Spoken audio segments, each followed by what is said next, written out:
রাত্রে একটা নাম পা একটা ঘুম দিলাম, ঘুম টুম দেয়া শরীরটা মুসা টুসা দেয়া বারিন্দা মে দেয়া কারোইছি কারো দিই মানে ময়লা জয়লা বালতিটা টান দিলাম, কলসিটা টান দেয়া একটু হাসুনটা লয় একটু পরিষ্কার করতেছি। বউ থাকলে তো এটি সুন্দর করে পরিষ্কার মরিষ্কার করতার লয়, এই চিন্তাটা করতেছি। পরে আপনার হাসুনটা তৈয়া ডেকটা তুললাম, তুললে বইয়া নেপালের দৃশ্যগুলা চিন্তা করতেছি। নেপাল জায়গাটা অনেক সুন্দর ছিল, মানে এটা বলার বাহিরে। ফেসবুক প্ল্যাটফর্মে যখনই দেখি কোনো একটা টপিকস ভাইরাল হয়, সেই টপিকসটা নিয়ে সবাই আমরা ভিডিও বানাই। কিছুদিন আগে যেমন আগারগাঁতে কেক ছিল, ফেসবুকে ঢুকলে আপনি কেক ছাড়া আর কিছুই পাবেন না। তারপরে আসলো তনি আপু, আর এখন এই যে রিপন মিয়া। তো রিপন মিয়ার ভিডিও এর আগে আমি কখনোই দেখিনি। আর একদিন আমি দেখেছিলাম যে উনি যখন বিদেশ ট্যুর দিয়েছিল তখন একটা ভিডিও, তো ওইভাবে জানা হয়নি। পরে আমি ওনার 2টা ক্লিপ পেয়েছি। তো আমার কাছে বেশ ভালো লেগেছে যে গ্রামের একটা একদমই হতদরিদ্র ফ্যামিলির একটা ছেলে, তারপরে লেখাপড়ায় সে জানে না, সামান্য একটা কাঠমিস্ত্রির কাজ করে, কখনো ইট ভাঙছে। সে তার দরিদ্রর প্রত্যেকটা স্টেপ বাই স্টেপ তুলে ধরছে। এবং একজন অশিক্ষিত ছেলে যে নিজের প্রতিটা কথা নিজেই বলছে, নিজেই ভয়েস দিচ্ছে এবং সেটা পাবলিক প্ল্যাটফর্মে প্রচার করছে, এবং তার প্রত্যেকটা ভিডিও মিলিয়ন মিলিয়ন ভিউ এবং তার অনেক ভিউয়ার্স। তো এই পর্যায়ে এসে আমার যতটুকু মনে হয়েছে, যতটুকু আমি ভিডিও অ্যাড করেছি, সে তার যদি কোনো একটা ভুল করে থাকে সেটা হচ্ছে সে বিবাহিত হওয়া সত্ত্বেও নিজেকে অবিবাহিত বলে উপস্থাপন করেছে। এবং সে হয়তো বা এটা করেছে এই জন্যই যে অনেক ক্ষেত্রে সে হতে পারে যে তার ফ্যামিলিকে সে পাবলিকলি প্রচার করতে চাইছে না, কিংবা এমন হতে পারে সে অনেক কাজ আছে যেগুলো উপস্থাপন করছে রান্নাঘরে যে চা বানাচ্ছে, এইগুলা যদি ম্যারিড হতো তাহলে সে এভাবে উপস্থাপন করতে পারতো না।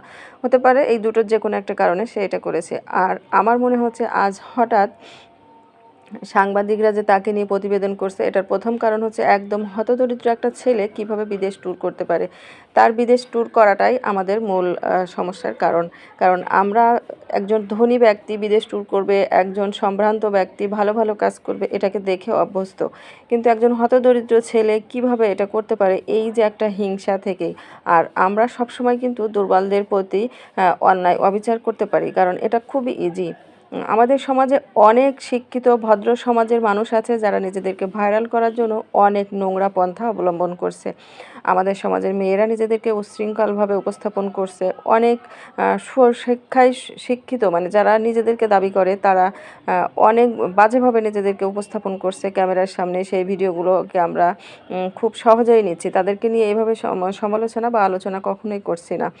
আবার অনেক ক্ষেত্রে এমন কিছু উগ্রতা বা নোংরামি প্রচার করা হচ্ছে যেটা আমাদের সমাজের জন্য খুবই ক্ষতিকর। কিন্তু রিপন মিয়ার যতগুলো ভিডিও দেখেছি আমার মনে হয়নি যে এটা আমাদের সমাজের জন্য খুবই ক্ষতিকর।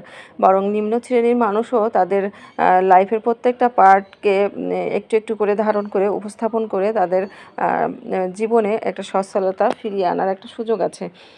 যেখানে আমরা ভদ্র শ্রেণীর মানুষরাই বেশিরভাগ ক্ষেত্রেই দেখবেন আপনি, কিংবা আমরা সবাই দেখি যে হচ্ছে বিশেষ করে যে বৃদ্ধাশ্রমগুলো আছে, এখানে ধনী পরিবারের সন্তানের মা বাবারাই জায়গা পাচ্ছেন বেশি। তো আমরা কখনো এভাবে তাদেরকে নিয়ে কেন প্রতিবেদন করছি না, কিংবা একটা ডাক্তার কিংবা ইঞ্জিনিয়ার কিংবা কোনো ম্যাজিস্ট্রেট কিংবা তার চেয়ে বড় কোনো পোস্টে থাকা লোকজনের বাবা মারা কেন একটা বৃদ্ধাশ্রমে আছে, কেন বৃদ্ধাশ্রম আমাদের দেশে চলছে, আমরা কিন্তু সেটা নিয়ে কখনোই ভাবছি না। রিপন মিয়া যে পরিমাণে গরিব, কিংবা তার ভিডিওগুলোতে সে নিজেকে যেভাবে উপস্থাপন করে সেইভাবে যদি সে তার অর্থনৈতিক অবস্থা হয়, তাহলে সে তো নিজের মানে নিজের চালাইতেই তার অসুবিধা হওয়ার কথা, সেখানে তার বাবা মাকে দেখবে কী করে। তারপরও আমি বলছি না যে দেখবে না, অবশ্যই দেখা উচিত, কারণ এটা প্রত্যেকটা সন্তানের দায়িত্ব। তবে আমরা যে সবসময় দুর্বলদেরকেই অত্যাচার করি, এটা ওনার ভিডিও দেখে আমি বুঝতে পারলাম।